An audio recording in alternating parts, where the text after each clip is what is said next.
Thank you. Here we go. We're gonna introduce Shelley.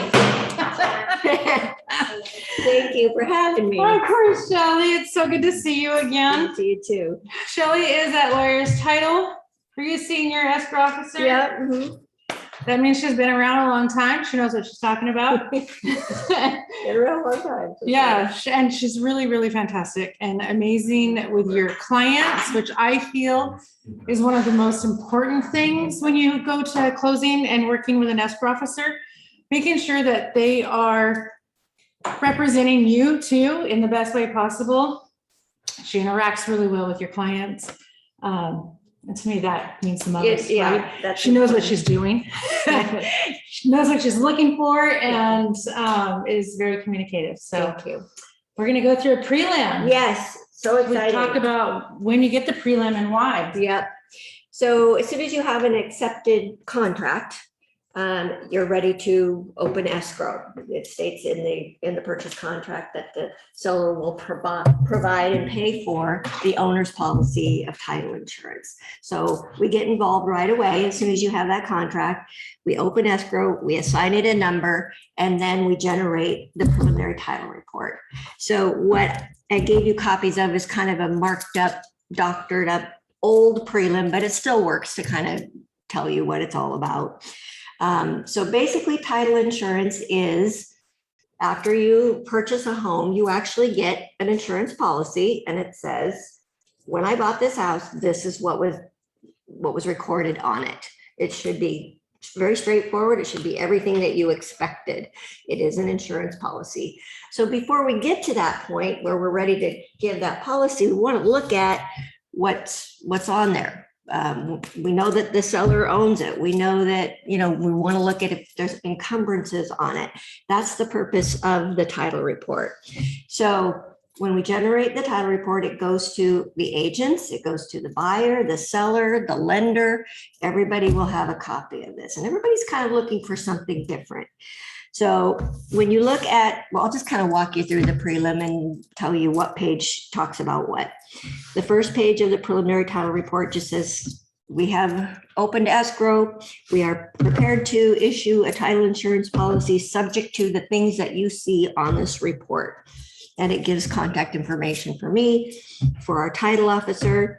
And in Oregon, the title and the escrow are the same company. In other states, they're separate, but here they're together. So that's basically the first page. Page 2, where you see Schedule A, is where we disclose title policy premiums. And where you see the Alta standard owner's policy, the liability amount is based on the sales price. And as you all know, that can change. So our preliminary title report is based on the beginning sales price, and we quote what the charge for that policy is going to be. And that basically is charged to the seller. Underneath that, you see Alta extended lender's policy. So if the buyer's getting a loan, the lender also wants a policy. They want to be insured too, that they're in the right lien position. And their policy is based on their liability amount, which is their loan amount. So those premiums or the charges that you see there will be on the buyer's side of the settlement statement. So you go down on the first page and item number 3, title to the land described herein is vested in Samuel and Sally Seller. So the important thing about that, when you get your preliminary title report, you want to look at that first and make sure that those sellers are the people who signed your purchase contract. They sold their house. Did they? Who bought it? Bobby Buyer? Bobby and Billy. Okay. All right. Oh, the 3 Bs. So let's say you've got Samuel and Sally as vested owners, but you didn't know that there was a Sally. You only knew about Samuel. Samuel forgot to tell you that Sally unfortunately passed away. Okay, maybe a year ago or whatever. But for whatever reason, the death certificate was not a public record. So our title search did not find that she was deceased. So you're going to look at that and say, oh, then you're gonna call me and say, Shelley, what do I do? Because I didn't know about Sally, I only have Samuel. And then we'll say, well, this can be dealt with. If she is deceased, we're gonna need a copy of the death certificate, certified copy of the death certificate, and we'll record it at closing. So it's not really a big deal, but a lot of times buyers will say, how come we see Sally here and we don't know anything about her? So you just want to make sure your sellers, as they're shown on the preliminary title report, are the people who actually signed the contract. If you have a vested owner that is an LLC or a corporation or a trust, it's very popular now for people to prepare trusts for the purpose of owning property. So if it's vested in the trust, we will likely want to see copies of the trust documents, copies of, or if it's an LLC, we will definitely want to see copies of the LLC forms, the state of Oregon forms. And those are things we will reach out to the seller to get. That's not necessarily what you need to worry about, but we will require that stuff. And we'll reach out to the sellers at enough time so that we make sure we clear that. We know who our authorized signer is before we get to the 11th hour. Can I feed something in there real quick? Yeah. On that? So this is after we're pending, right? The prelim. So what we've had other classes on and we teach you guys is before you even do that, if you have a listing, the first thing you're gonna get is a title. A trio. Mhm. And so the trio is gonna also show you the same information about the seller. And at that point, if you're talking to Sam, is that his name? Sam? Yeah. And there's no Sally, and you get the trio and it says Sam and Sally, we're gonna address this right away, right? And so it'll be taken care of, because if you have, let's say Sally does exist, but they're divorced, but she, maybe she still gets money from it, or Yeah. she's still owner of it, right? So if you have Sam sign that listing agreement and you don't have Sally sign that listing agreement, guess what you don't have? A valid contract. Yeah. You're selling a house that maybe Sally doesn't want sold, right? So it's super important. That's why we do the trio ahead of time. And then I like to teach my agents, if it is an LLC or it is a trust, prepping your clients or business or whatever, prepping them that title escrow will need to see a copy of the trust, a copy of your LLC documents, a copy of the business to see who's actually able to sign it, because you can have Sam come to sign a listing agreement. Hey, I want to sell this. It's under the business name. He might not even be one of the signers that could actually sign off to sell that property. Again, you don't have a valid contract, right? So finding that information out ahead of time and pre-warning them. I don't have a copy of it. Well, you need to find a copy. Right. Get a copy of it. We will need to have it. Yep. Right? It shouldn't be a surprise to someone who is a member of an LLC. Right. They should have those documentation, Yeah. or that documentation fairly handy, because they're probably going to need it for a lot of things. So you it can shouldn't be also a run it, yeah, you could run into the issue where maybe getting a copy of the death certificate could be a problem. Yeah, Right. yeah, but usually we try to give people enough time to, dig one up, or if we have to order one from the state, we can. So Yeah. that's very rarely a hold up. We can work around those Right. things. So Taking one step back, Yeah. how is a title company determined as the title company that you're working with?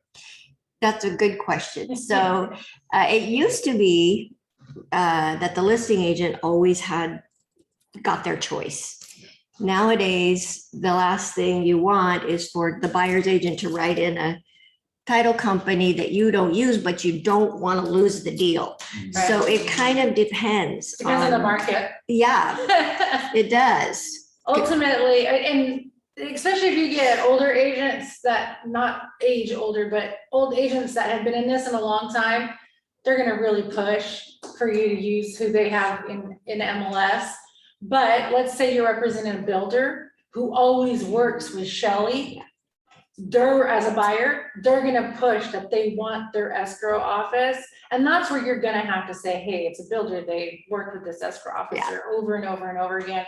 It's gonna make our closing simpler if we use this, because they understand everything about their business, right? So there are certain situations. As we get into more of a buyer's market, which I don't know when we will, then you can really put in which one you want. I mean, I was in the business at the time where we were putting in our escrow office that we wanted, and we'd get it because they were lucky to get our offer, Yeah. right? Yeah. It's But true. nowadays, you're pretty much, to get your buyer's offer accepted, you're putting in whatever they have in MLS. Yeah. Because the less things that we have to counter or argue with, the better chances your buyer's gonna get accepted on the offer. That's right. And there's a reason why agents have a strong affiliation with an escrow officer. And the reason is what Tanya was talking about earlier, and that is that we want to be part of your team. We want this to be seamless for your clients. When we're done, we want them to think that we're part of you. That's right. You know, it's our job to make you guys and your people feel like we all are in this together. Yeah. There's no hiccups. There's enough issues for people to worry about and think about and get through in the whole process. We don't want to be one of those issues. So that's why agents have strong affiliation with an escrow person. They know that they can ask favors or whatever it might be. So I guess getting back to kind of the technical stuff, the paperwork, the title report. And we run into this, I wanted to talk a little bit about divorce because we run into this a lot. Sellers are divorced. The wife was awarded the property. So the question I get all the time is, can the wife sell the property? Can she sell it by herself? Well, the answer is probably yes. If she was awarded the property through the divorce decree, she can be the sole seller. It doesn't necessarily mean that we're not going to need the ex-husband's signature.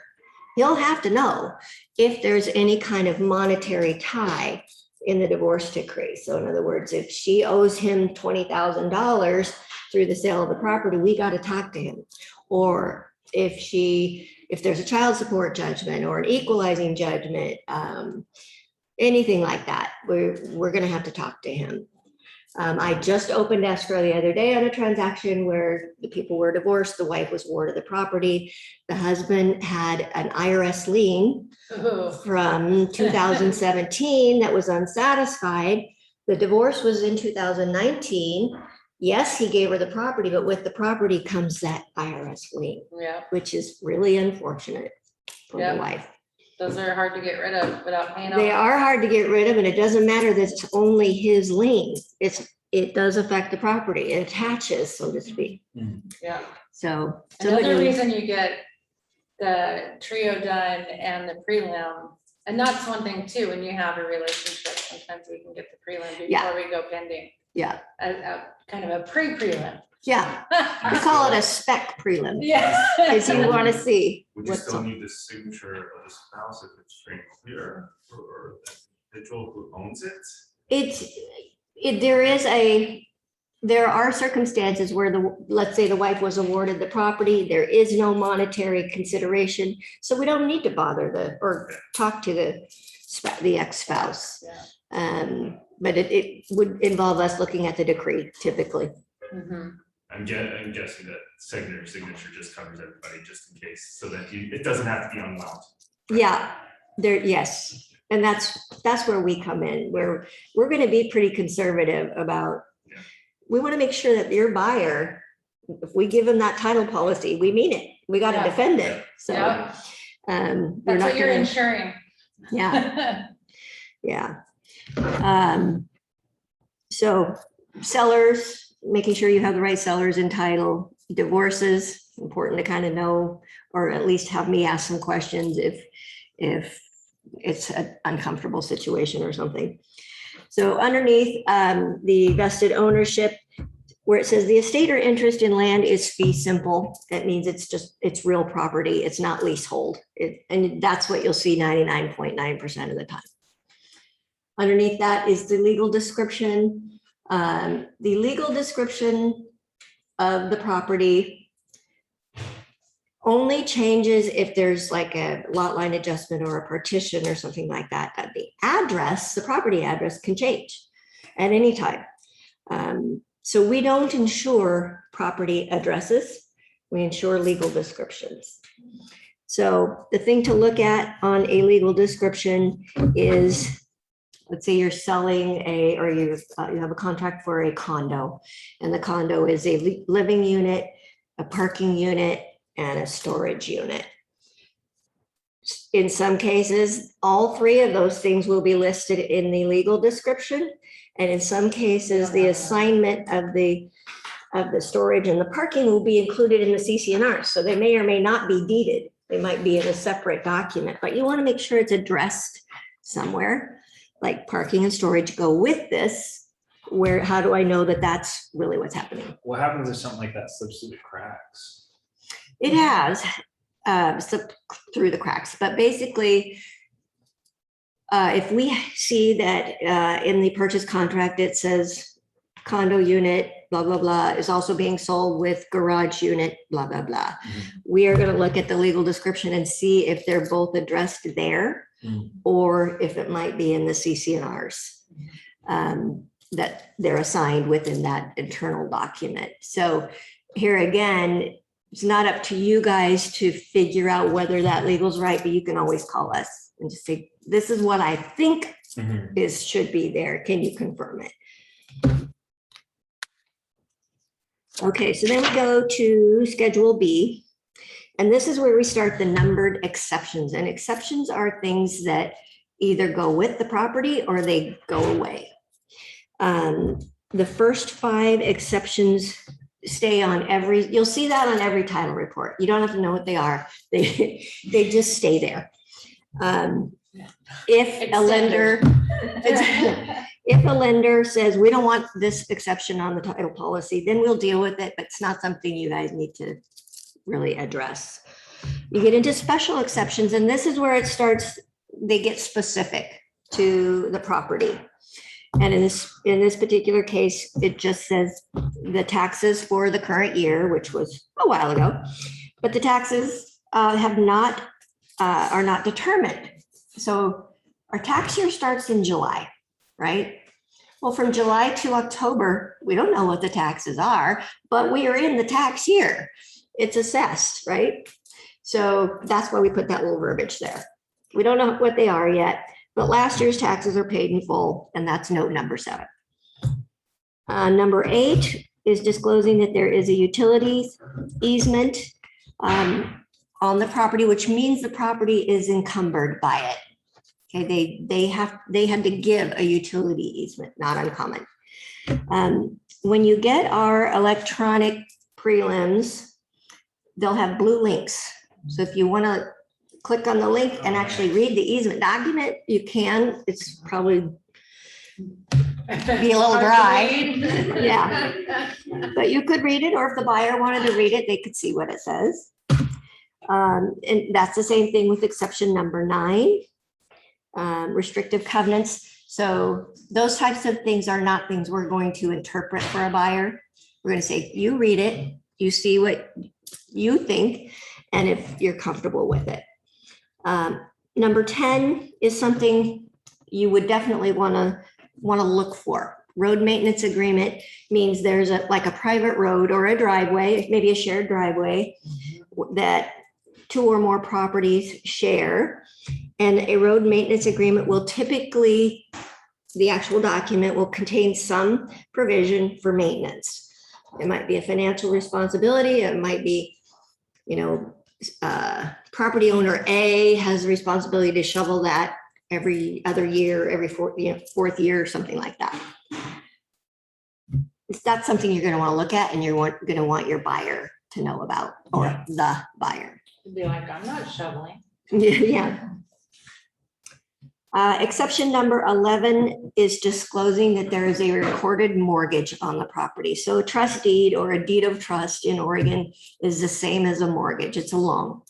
It's a mortgage loan. And what you see as the amount here is the amount that the people who own it, that's what they originally borrowed.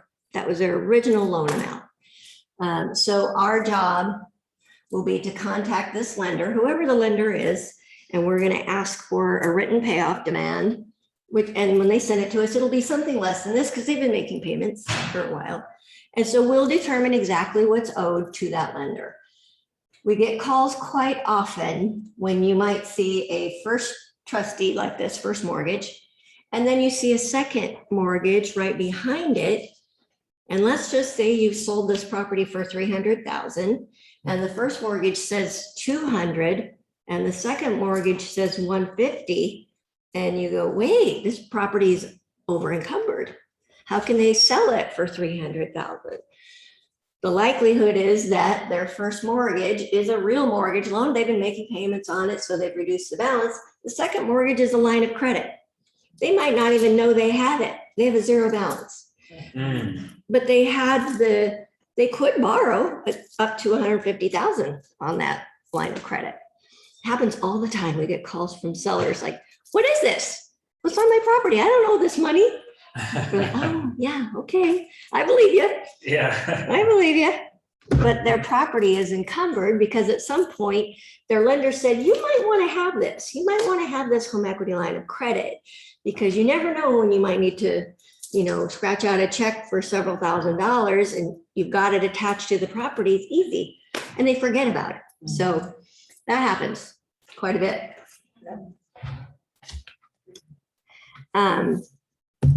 So then we go down to exception number 12. So when we do a title search or a title examination, we examine the property, we look at everything that's recorded against the property, and we look at everything that could be a lien against the seller, and that includes, documents, court documents, could be a judgment, could be an IRS lien, could be construction lien, anything that could be a financial or monetary encumbrance to the seller, and anything that could be a monetary encumbrance to the buyer. And the reason we check the buyer is because, let's say the buyer buys the property and there's a IRS lien against the buyer. Well, as soon as they take ownership to the property, that lien attaches. So there isn't a lender in the country that's going to want to loan to that buyer, knowing that the IRS lien is there and will take priority over their mortgage loan. So where people get upset, especially buyers, is when we send out our title report and we'll make mention that there is a judgment against our buyer for child support. That is a big one. They get really. And the buyer gets ticked. We'll be like, that's nobody's business. Why do you tell people that? Well, because if you take ownership to the property, that judgment goes with it. But I'm up to date on my payments. I never missed a payment. I blah, blah, blah. Okay, we believe you. But if you make your payments to the state, we're going to contact the state, make sure they say, yep, you're up to date. If you make your payments directly to your ex-spouse, we got to go to the ex-spouse. Those are not fun phone calls to make.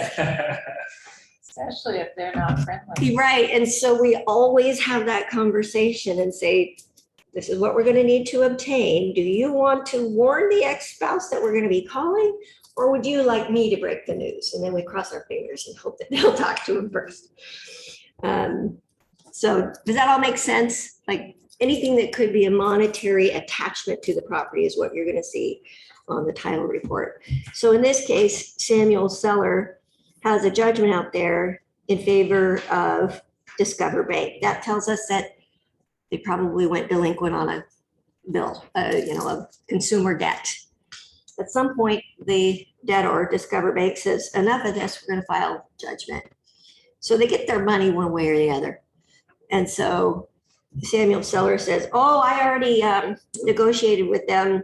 I paid them, $2,000. They told me they'd accept $2,000. Well, that's nice. And I'm sure they did, but they didn't release the judgment. So then we got to call Discover. We got to get something in writing from Discover that says, yeah, we've been paid and that judgment is no longer there. Once they get their money, they don't really care. They don't care whether they release the judgment or not. But we do. So that can be kind of a challenge to try to catch up to, like a creditor that's been paid off and our inquiring about something that's already been paid off, it doesn't make them any money. they don't really want to talk to us. So we got to do a little digging in a lot of cases. The end of exceptions, we include little notes. So in this case, we didn't find any judgments against Barry Buyer. So we just put that in there. I was gonna ask that, like, what does the judgment really matter if it's the seller? So when a judgment is filed, it's against the person, but at this point, when it's an actual judgment, it attaches to real property that that person owns. So even if they, In order to sell it, it has to be paid off. Yeah, well, yeah, but I mean, does that affect the buyer at all? Because the buyer's still paying the same price. that's right? correct. So part of the purchase contract says that the seller has to be able to provide marketable title. So if he says, I'm not paying that, and I dispute it, then you can't give marketable title because you still have a lien on your property. I see. And you can't close it until that's. Yeah. settled. But you could, in the contract, say the money that you're using to buy this house is gonna pay that off. That's part of the written. Yeah, you That's- don't that's really what have to they're specify. providing. It's already written in it that they're providing the marketable title, Right. that there will be no liens, Yeah. judgments, or anything against the property when the buyer buys it, except for the new one that they're adding to it, right, the Yeah. loan. It's kind of a gray area because Yeah. a buyer or a buyer's agent, and these are calls we get, will sometimes call and say, this property is over encumbered. I need something from you that says they can sell this property for the price that my buyers are buying it from. And our response to that is the seller entered into a legal contract that That's says that they can sell the property.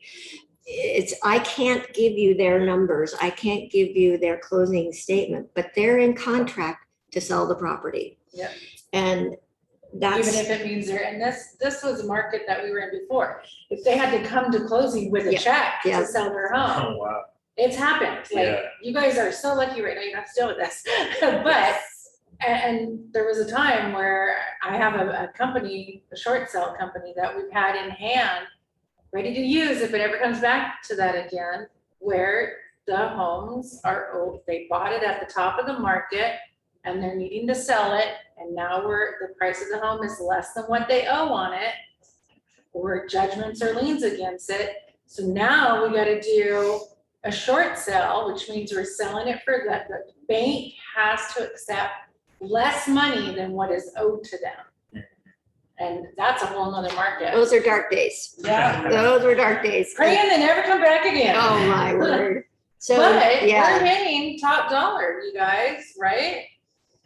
It's come back again, depending on where our economy goes over the next couple of years. that's true. And there was, back then, the Back thing then it was massive. you wanted to have a really good negotiator. Oh, yeah, I've got one in my back pocket. Yeah, It's still there. that's worth Remember? A lot of money. Tabitha? Yes. Yeah, So you want that, you need that because it's the good negotiators that are gonna be relentless and yeah. just will keep going after the banks and keep going after the banks She got me and one close in 2 weeks. unheard of. Yep. Yeah. So your negotiators, just remember that if we ever get to that. Yeah, rare get to that, come run into It's Tanya. ugly, ugly. You don't want to deal with it. But that's what happens, right? So if they didn't have enough money, Yeah. someone's gotta give up their judgment or loan Mhm. amount. Someone has to give up something. And I dealt with one back 2007 maybe, that had multiple IRS liens on it. And state liens. Hmm. Guess what?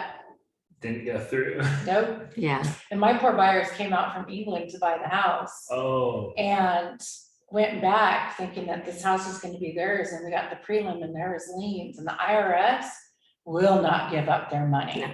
at all. There was no way we would ever get that.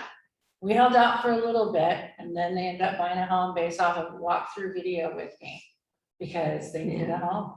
And in those cases, when the sellers know that they have a short sale, that language is in the purchase contract. So the Mhm. buyer, it takes a special buyer that's gonna hang in there for a short sale. It can take months. Yeah, So the buyer will disclose, this will be a short sale. Buyer says, I don't care, I want to buy it anyway. They have to be prepared to wait There's nothing they can do. Yeah. It's just, During the negotiations. That's with the right. bank. Okay. Yeah. just A wait. a good listing agent, you guys will have a short sale negotiator, start talking to them immediately when you get the listing. And they start negotiating, there's a lot of paperwork and everything they have to do on their end, which is why we hired someone else to do it.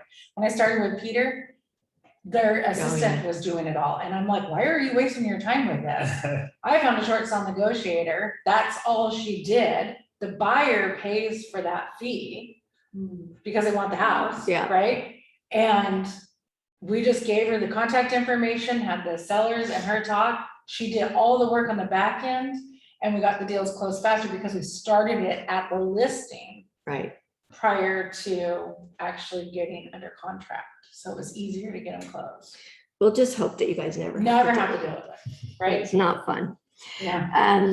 So what I attached to the preliminary title report, the pages that we just went through, is kind of the nuts and bolts of what you'll see on the title report. What's behind it are just copies of the documents or some of the documents that were referred to in the report. So you've got a copy of a road maintenance agreement here. If you ever wonder what it says or kind of want to see, anybody can record anything as long as it's in the right format. So it's kind of funny to read some of these Old ones. and private parties put them together. It's, Joe and Susie are gonna pay $25 for this, and Kathy and Sam are gonna pay, it's funny. It's fun when you get to the ones that you can barely read. Look at this one right here. Yeah. Restrictive covenant, Little underground subdivision. Who the heck knows what that is? The deed of trust document is the loan document. That's just the document that gets recorded to secure the owner's loan on the property. So that's something. And yeah, but That's normal. that's a long one. I know. There's a writer to it or an attachment that just identifies it or describes it as being a fixed / adjustable rate mortgage. So, yeah. So that's a public record. That there's the deed of trust, and then it says this loan is an adjustable rate loan. So is this all, This is the recording documents. This is the documents that are recorded at closing, right? are So- we filling these out? No, Oh, no. okay. No, I was having like anxiety. No. Were you second guessing? What you're doing? Yeah, you have to create these and complete them. Okay. we're gonna be your doc prep people. Yeah. We're gonna prepare all the stuff that needs to be signed. Yeah. The main thing is, and I made just a few notes here on what I would call red flags for you guys. If you get a title report, you want to look for things like something that says judgment. Yeah. You want to look for something that says lien. Child support. You want to look for child support. You want to look for, and I get these calls all the time. I see there's child support. Will this be a problem? Will this be a problem for closing? Can you get this resolved before closing? Yeah. And the answer to that is, we don't know yet. So it will have to be addressed. But I can't remember the last time we weren't able to close a transaction on time because of a child support We actually situation. had one. Did we? Peter, I don't think it was with you. We had, there was a buyer who was, no, a seller on Peter's team that had child support, and I think there was multiple. Yeah. And he's like, nope, I'm not contacting at all. Not talking to them to get the X. And so I was like, look, It if you didn't- want to sell this, Yeah. you have to. And if you don't, then we can't sell it. And we ended up not selling. it. Really? He refused to contact the That's X. nuts. Yikes. He's like, okay, I guess I'm not selling. Well, we do have, there are cases where the It's very- exes just do not speak. There's Yeah, just, yeah. it's not that kind of relationship. So, but if there is still an ongoing monetary encumbrance, like it's still a obligation, we can sometimes accept copies of canceled checks or copies of To show proof. evidence that the money actually went to an account that it was supposed to go to. And we'll satisfy the condition based on that documentation. Are we blinking?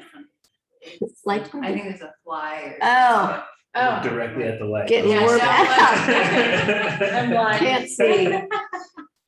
So there's almost always a workaround for what might seem impossible. So the main thing is look for something that doesn't make sense. My seller's names don't match. My legal description doesn't match. I see something that says lien or judgment on the title report. What you do is you call us and say, do I need to do anything about this? How are you going to resolve this? And then you get to talk to your clients like you're super smart, when you are, but you're going to be hearing from the title company and this is what they're going to want from you. And you don't have to tell me, but you're going to need to work with them. And so that's another way where we feel like we're part of your team. It makes us all look like we know what we're doing. Sometimes too, like I've seen it before where the seller or the buyer has a very common name. Yeah. And they pull up a judgment and it doesn't actually belong to your person, but their name is so common. So that's something that will end up, Shelley will talk to your buyer, your seller about that and making sure the names are right. And on the names being right too, maybe the name is Samuel D. Seller, right? So just clarifying that Yeah. and making sure. So, and knowing that Shelley looks at it, the title officer looks at it, Mhm. you look at it, the agent on the other side looks at it, the lender looks at it, Yeah. and the buyer looks at it. So we have everybody looking at this document, hoping and praying nothing gets missed. Yeah. I have seen it where some things have been missed by everybody that's looked at it. Mhm. And they're like, oh crap, did you see this Yeah. right at the last minute? So, but so really digging in and taking a look through it. And that's why I have them come here to go over this with you guys. Because you need to understand, you don't want to just get this in your email and go, everyone's looked at it. It's okay. I don't need to worry about it. You have 5 days, business days from the time you receive this for your seller to say, or your buyer to say, Have a problem. there's a problem. Yeah. Especially when it comes to reading the CC&Rs, the HOA, any of those things, because maybe that buyer has a specific, maybe he wants to run his home business out of the home. And the CC&R says that they can't have, and the business involves UPS coming every single day to pick up a ton of boxes. I had a buyer looking at a place, didn't allow it. And so the only way to fix that is actually go door to door to every single person around there and get their approval on it and have it changed on the CC&Rs. That's right. Whoa. Yes. Like how many people, like their neighbors and the person across the street or like, All the people in that subdivision. wow. Depends on how many lots there are. Yep. So it may say, like on the larger subdivisions where there's 100 lots, it may say you need a majority, 75% or more of the Wow. signatures. Yeah. So, I mean, but that's something important that maybe they didn't tell you, right? Yeah. So when you get it, you tell them, please click that link, read through those CC&Rs and make sure that there's nothing in there that prohibit you from living in that home the way you want to live in it. That's right. And that's another question we get quite often from buyers agents. They'll say, well, I got my preliminary title report. Will you please look at it and let me know if there's any red flags? Well, I'll let you know if there's a red flag to me, a red flag for title, which is how I answer the question. I don't see any reasons why we couldn't provide title insurance and close this transaction seamlessly. But I don't know what a red flag means to that agent, because what if their buyer wants to build a ADU or whatever they call them? Yeah. And I don't know whether that's allowed or not. So, That's where you send your buyer to zoning. yeah. Going back a little bit, sorry, I'm jumping around, but They're used to it with me.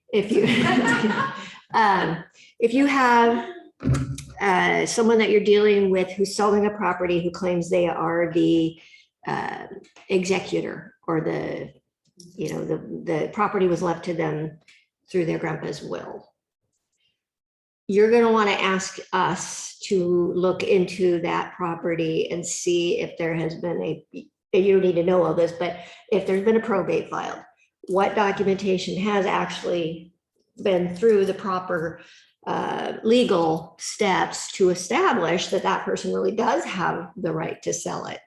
And usually if they're saying that, they know they do have the legal right, but there's that little question mark. So it's always good just to double check and make sure they do have their proper, everything's been legally done. Same thing with the power of attorney. You may have an elderly person who has given power of attorney to their daughter or their son, and they're in a facility, and maybe they have dementia or whatever.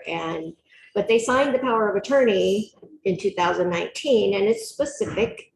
So at that time, they were of sound mind, and that's a valid power of attorney, and it can be used. But also kind of a weird thing, but a power of attorney is the most fraudulently signed document in real estate.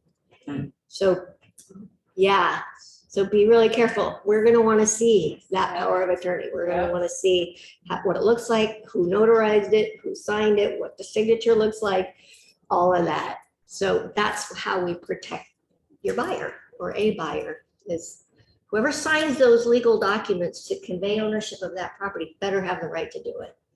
Or somebody can come up behind even after the sale and say, I'm the sister and no one asked me, and I have a legal right to this property. That's why you have title insurance. Yeah. And that's when you call us, and we have to defend our policy. So what happens after that? Well, we'd have to establish, what did we miss? Did we miss something? But I mean, like, would the sister have access to the property? She's like, get out of here. Likely she would be looking for consideration. She'd Yeah. probably be looking for money. Yeah. And it would be a legal battle probably. Yeah. You know, we'd have to defend our policy, and we have all kinds of legal staff that does that. You'd be surprised. To me, it's kind of, I know it's geeky, but it's interesting to me that what happens in some of these real estate transactions and how you think so straightforward. It's just, it's just a house sale, and then you get this bizarre situation and no one had a clue that there was any kind of weirdness. I had one, I sort of like to tell stories, but title report looked just fine. There's nothing unusual about it. Closed the sale, got a call from the buyer, and he could hardly speak. He was so mad. And I said, what's happening? What's happening? He goes, my neighbor just came over here and told me that my plans for my second story or whatever are completely against the document that was recorded. That's a height restriction. And I looked at the title report and said, there's no height restriction. Oh, yes, there is. There was a recorded document that we missed in our title examination. I said, you're going to need to, I feel so bad. You're going to need to talk to our legal people, and they'll do whatever they have to do to make this okay. And who knows what that is, but he was just, he couldn't breathe. I don't blame him. Yeah, right. That's tough. I don't. And that's why it's important for them to read every document. Yeah, yeah, But no one would have known they were missing that right. unless the neighbor mentioned something to this listing agent prior to listing, but Well, it it kind won't of, happen, right? It's Yeah. usually after the fact, neighbors come over, hey, did you know? yeah, unknown easement, this fence is Yeah. built 2 feet over this lot line. Yeah, the fence is actually on my property, Yeah. not yours. Yeah. Right? Right, but you'd think, going back to the height restriction thing, you'd think the buyer's agent would at some point have disclosed what the buyer's plan was gonna be, and maybe the listing agent would have said, no, they can't do that, and someone would have clued into it, but it just didn't happen Yeah, on that particular thing. happens. That's just weird, very weird. So yeah, there's lots of kind of horror stories. I'm sure you have a few. I have a lot, but really the main thing that I do want you guys to know is that we are always going to be there for you, just a phone call away. Yeah. And if something doesn't make sense, I mean, yes, you should know how to read a title report. Yes, you should know what they mean. Yes, you should read the documents. But really, if you see something and you're like, I don't know whether I should be concerned about that or not, Just call. just call. Mhm. Just always call. Yep. You can go, Kelly can help you too, like if you just had a simple question, you could go, hey Kelly, what on this, what should I be looking for? Or me, right? And if there's something that, and you're like, you know what, you're gonna talk to escrow about this month. And here's why, right? We'll tell you what you need to do, what you have to ask for, but yeah, your escrow officer, whoever provides this to you, the title officer can help you with any of that. Yeah. Any questions for Shelley? Feel free. And then asking as we've been doing. I know, good. Yeah, no, it's great. I like that. I like that. I'm not a well-versed trainer. Matt, Maddie, Jared, what'd you guys think? You stuck around an extra hour that you didn't have to. That was great. Yeah, it was informative. Good It to applied learn. to chapter or section 3 of the online training a lot. I thought we weren't going to have to do that in real life, but turns out we are. I told you there's just a little bit that you have to remember and understand and know. Yep. Just a little bit. I remember I thought fee simple was gonna be extremely important, you know, when I was doing the. When you're testing, reading through yeah. all the school, Yeah. right? When the test, yeah. Be simple. I gotta know what that is. Yeah, It's Yeah. gonna it's the be, first time I've seen it, so, I mean, I haven't made any transactions, but. yeah. Just know that those of you that are still studying, just study to pass the test. Go to the school, practice Then test, how do you practice go test, study? practice test. Then That's do it. the Study the test. test questions Yeah. over most of the stuff. Get your logged hours in, but study those test questions. I've heard that a lot. Honestly. Right. That was just jammed down my throat that I needed to know that stuff. And now I've had 100 transactions and never even heard the word. So I did it backwards, right? I started as an assistant and I was a listing assistant for 2 years and then I was a transaction assistant for 2 years. And then I started school. And I'm going through the school, which is pretty much probably the same thing that you guys are doing now. And we're talking years ago, but I'm going through this and I'm like, what in the hell are they making us? This has nothing to do with selling real estate. Yeah. That's funny. What is this? You thought you were gonna be all good at it, but then. No, you- I Yeah. was like, this is gonna be easy. Right, right. And no, I'm like, I've never had to learn what this is. Yeah. But there are some things that will stick out. And the Yes. biggest one is 43560, Mhm. What's that? the number of square feet in an acre. Oh, okay. That's stuck in my head and you will use it, Yeah. right? And, just there's a couple things that really stick and that you really need to know. But the And my phone majority of it- number, that's gonna be in there. The majority of it, you're going to your escrow officer. Well, I hope to be working with you guys really soon. Yes. And I know you'll kill it. So Yeah, and Good Shelley, you're right over here in LO too, right? mhm. Yep. Over on Meadows Road Most with of them every are other title Meadows. company. Don't It's get like lost. Title Row. Don't get lost. What do they call it? Peacock Lane, it's Title Lane. Yes. All right, well, thank you for coming. Thank you. Thanks, and guys. Thanks for having me. Thank you guys for joining us on